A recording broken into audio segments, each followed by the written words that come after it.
Abu Nawas. Abu Nawas sudah bisa pidato, nggak bisa pidato. Suatu saat dipaksa pidato sama khalifah itu. Hei para hadirin, kamu pinter apa goblok?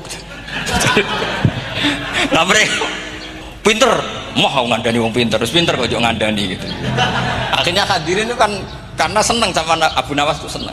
Ya sudah Abu Nawas, kalau gitu kita goblok. Aku mau mengambil wong goblok. Akhirnya terus wassalamualaikum warahmatullahi wabarakatuh. Jadi itu Abu Nawas juga bisa pidato, tapi dia tahu saja caranya menyelesaikan masalah. Jadi itu Abu Nawas. Jadi ya orangnya kacau tapi cerdas itu, makanya jadi guyonan. Sebenarnya Abu Nawas itu figur yang nyata, tapi tidak senaif yang diceritakan orang-orang di anekdot itu. Nah, beliau itu orang soleh ketika era Harun ar-Rasyid. Tapi ya tadi karena banyak cerita yang macam-macam. Abu Nawas itu, makanya ini cerita anekdot. Jadi riwayatnya agak jelas tapi lucunya jelas. Jadi dia itu mangkel punya tetangga profesor ahli astronomi. Jadi ini aku mau iso omong kok. Abu Nawas mau pinter mau amale omong kan masyhur itu, dia cerita hari Senin tanggal sekian lihat Abu Nawas di alun-alun mau terbang. Orang lihat semua itu Abu Nawas itu ya sudah di podium ya gitu-gitu. Kok nggak mau terbang-terbang? Ya mau itu ya tidak. Wassalamualaikum warahmatullahi wabarakatuh. Yang bilang Abu Nawas terbang siapa? Abu Nawas mau terbang. Yang namanya mau itu ya tidak. Pernah dia itu lomba sama Harun ar-Rasyid. Siapa paling banyak pengunjung rumahnya di alun-alun?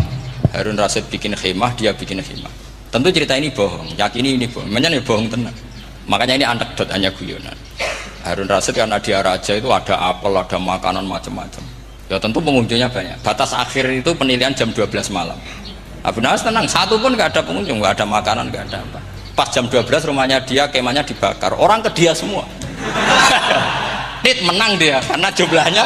Bahkan Harun ar-Rasyid itu datang ke kemahnya dia.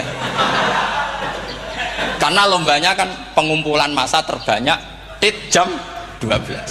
Harun ar-Rasyid pikirannya santri ya sugoi jajan mesti teko, pikirannya gitu.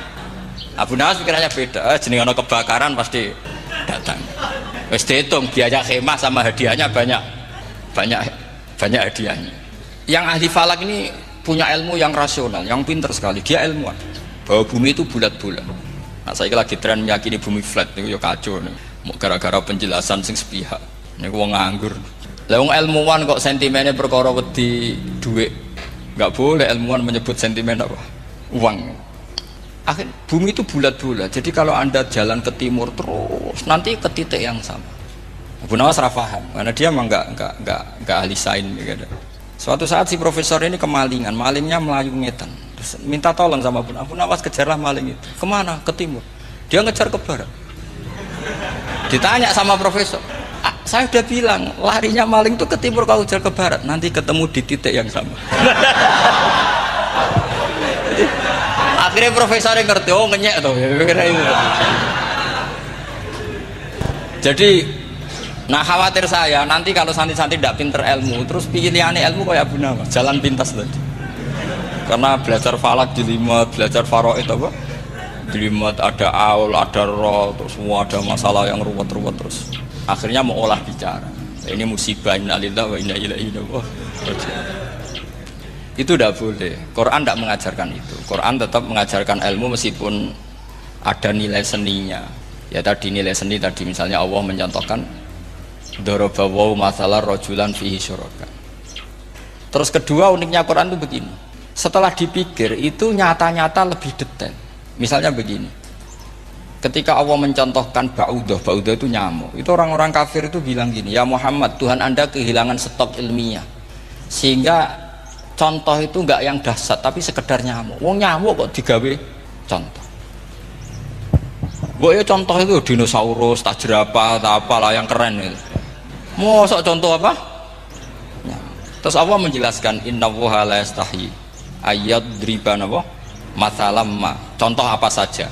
Apa saja itu ditafsiri ba'udotan fama faqoha, entah itu nyamuk fama faqoha atau yang di atasnya nyamuk, maksudnya di atasnya itu filkillah atau fisihor atau yang di atas nyamuk yang lebih kecil ketimbang. Sekarang saya contohkan kata Rasulullah, contoh yang kecil saja, nggak usah bikin nyawa, nggak usah, itu terlalu mustahil.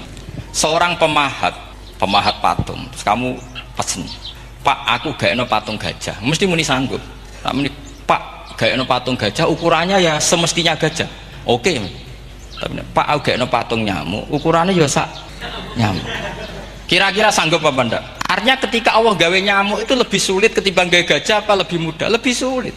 Karena nyamuk yang sudah kecil dia punya alat kelamin terus seberapa?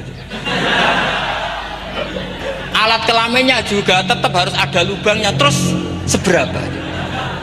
Temen saya malah ada yang cangkem elek bilang gini, lalu ya punya kuman, kumannya seberapa? Nah ini pentingnya ngaji akal. Kamu jangan hanya bilang wow dinosaurus, jerapah, seru nyamuk. Nah karena orang sudah ada itibar dengan nyamuk, didatangkanlah nyamuk banyak. Sebenarnya nyamuk banyak itu mergo mangkel, gak diperhatikan itu. Terus, nah ini saya tahadus bin Emat, istri saya itu sering protes. Istri saya kalau manggil saya Gus karena orang Jawa Timur itu sama-sama jagongan itu saya itu tidak pati sering digigit nyamuk, ya digigit tidak sesering sampean itu jelas. Terus saya tanya, Gus punya doa apa? Kenapa tidak pati begitu digigit nyamuk? Saya bilang karena saya sudah tahu hikmahnya nyamuk. Jadi harusnya dia sudah tidak nyerang saya, kata saya gitu. Makanya ini ijazah, agak mandi salah sampean gitu. Karena tadi logika yang terbangun gitu. Kalau Allah bikin gajah, melubangi belalai gajah itu masih masuk akal. Bahkan saat kita bikin patung masih bisa. Tapi kata tadi nyamuk itu sudah kecil, harus punya usus, harus punya alat kelamin, harus punya telur. Telurnya juga detail lagi. Ini disebut innallaha la yastahyi ayyadriba mathalam ma ba'udah. Sehingga ba'udah di mata ahli tafsir, di mata ulama ini contoh yang luar biasa. Tapi di mata orang-orang yang nggak seneng mikir, kok terima nyamuk itu. Makanya saya minta kangkang di sini bisa makan itu harus syukur. Makan itu luar biasa. Saya itu sering nyontohkan di Jogja ini. Saya punya teman sakit, kalau nggak ada obat dari Belanda itu mati. Kalau ini nggak dapat obat bagus dari Belanda atau dari Jerman itu meninggal.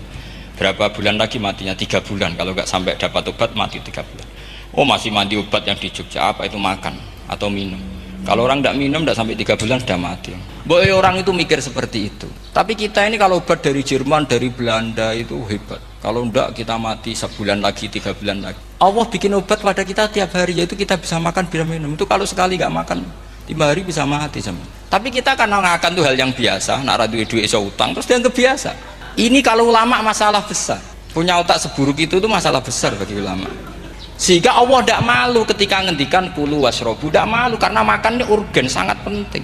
Dan Allah tidak malu meskipun Quran itu temanya kelas tinggi, biasa Allah mengatakan jong kowe kulu minta ibadi marusang nakum, kamu makanlah. Karena minum obat itu kebutuhan kita ketika sakit. Tapi kalau makan adalah kebutuhan kita sihatan wasukman, saat sakit maupun saat sehat. Nah, kalau Anda dengan kualitas ini, ketika Allah membicarakan makanan itu Anda akan respect sama Allah karena memang ini urgen betul. Tapi kalau Anda cara berpikir gini hanya cari horo ibal ilmu yang aneh yang seru, kamu baca ayat itu akan menjadi biasa-biasa saja. Dan itu masalah bagi mahabbah Anda pada Al-Qur'anul Karim. Ya saya kira demikian. Terus mengke saya pikir tidak etis ya, karena ini Jumat nanti sing biasa itikaf nanti terganggu. Nanti saya ada problem ya. Kalau ada tanya jawab ya saya mohon tadi ya, karena ini zaman akhir saya memang butuh sekali. Kenapa saya mau datang? Satu, hormat Kiai Hanan. Dua, saya memang ingin banyak mufassir lagi, jangan hanya lewat baca terjemah kemudian merasa menjadi ahli apa? Quran atau ahli tafsir. Itu musibah besar, itu masalah besar itu. Ya pokoknya saya mohon lah ya setidaknya gitu. Misalnya orang kafir, kamu cari saja orang kafir, ternyata ada yang harbi, ada yang dhimmi, ada yang mu'ahad, ada yang musta'man. Lalu dalam tarikh ada kafir Yahudi, kafir Nasrani, kafir ahli kitab. Kalau di fikih ada kafir yang lahum kitabun, ada yang tidak lahum kitabun. Kalau yang lahum kitabun disebut ini kitabiah kholiso, yang tidak itu kan berbeda-beda di fikih. Boleh nikahnya ndak, khilu dhabihatihim atau tidak, itu kan detail sekali. Makanya saya mohon ini latihan detail. Oke, sampean tetap ngaji, sering khatam itu bagus karena mengumpulkan semua ilmu. Tapi sampean harus menganalisis secara apa? Saya dulu ngaji Mbah Mun Muslim ya kilatan, tapi saya ngapalkan sama Gus Ibab. Gus Ibab putranya Mbah Mun, dulu muridnya Said Muhammad. Saya itu tak pelajari lagi di rumah, tak analisis lagi setelah besar sampai sekarang, karena ya itu beda. Kita selalu Robbi zidni apa? Ilmu. Misalnya begini contoh, kita mungkin tahu maknanya ayat tertentu itu begini. Misalnya begini, faqula lahu qawlan layyinal la'allahu yatadzakkaru aw yakhsha. Musa dan Harun, jika kamu datang ke Fir'aun, maka kalau ngomong, kalau dakwah itu kaulal layinan, dengan dakwah yang halus. Nggih, kaulal layinan. Ini bagi yang ekstremis harus baca dialek ini. Ini kisah nyata yang diceritakan Habib Zain bin Semit ketika ngarang Al-Manhajus Sawi. Juga diulang-ulang di beberapa kitab. Suatu saat ada ustadz, corong Jawa Kemelinti, datang ke Harun Ar-Rasyid. Harun Ar-Rasyid ini Banil Abbas, termasuk zuriyahnya Abdullah bin Abbas. Karena Harun Ar-Rasyid sebagai khalifah tentu salahnya banyak, namanya pejabat pasti salahnya. Meskipun kebaikannya juga banyak, tapi salahnya juga banyak. Kalau kita kan tidak pejabat, salahnya tidak banyak, tapi prestasinya juga tidak banyak. Ya kan, misalnya ada tamu Raja Salman, katanya hormat tamu wajib, kamu kan tidak bisa hormat, karena dia juga tidak mau dihormati kita kan. Nah terus si ustadz tadi datang begini, saya itu masih hafal teksnya, ya Amirul Mukminin, inni nasihun lak, famusyaddidun alaika, fala tajidanna ala nafsika, fi nafsika aliyah syai'an. Saya ini mau nasihati anda, tapi saya maaf sekali karena nasihat saya ini kasar sekali. Musyaddid itu kasar, keras. Fala tajidanna fi nafsika aliyah syai'an. Saya mohon jangan dimasukkan hati lah. Terjemah bebasnya jangan masukkan hati. Katanya Harun Rasyid langsung marah. Uskut ya jahil, kamu itu ustadz bodoh. Kamu tidak boleh keras sama saya. Dia masih bantah, saya keras sama anda karena ada salahnya banyak. Terus apa kata Harun Ar-Rasyid? Inna wa ta'ala qad arsala man huwa khairum minka ila man huwa syarrum minni wa ma'adhalika qala ta'ala faqula lahu qaulal layyina. Allah mengutus orang yang jelas lebih baik ketimbang kamu, yaitu Musa dan Harun. Musa dengan ustadz ini baik mana? Tidak, sama jawab saja. Baik Nabi Musa kan? Ilaman huwa syarrun minni. Fir'aun dengan Harun Ar-Rasyid buruk mana? Buruk Fir'aun. Itu saja masih dengan etika faqula lahu qaulal layyinan. Musa dan Harun kamu harus sopan. Ndak wae Fir'aun wajib sopan, ndak wae aku ra sopan. Lah ini sudah iktibar dari terjemah netral atau terjemah yang datar bahwa Allah ngutus Musa dan Harun ke Fir'aun dan Musa dan Harun diharuskan kaulal layinan, tapi menjadi energi mafhum yang luar biasa. Nak dakwai Fir'aun wae kaulan layinan, apa maneh dakwai podo-podo mukmin. Makanya kata Harun Rasyid, uskut ya jahil, inna wa ta'ala qad arsala man huwa khairum minka ila man huwa syarrun minni wa ma'adzalika qala ta'ala faqula lahu qaulal layyin.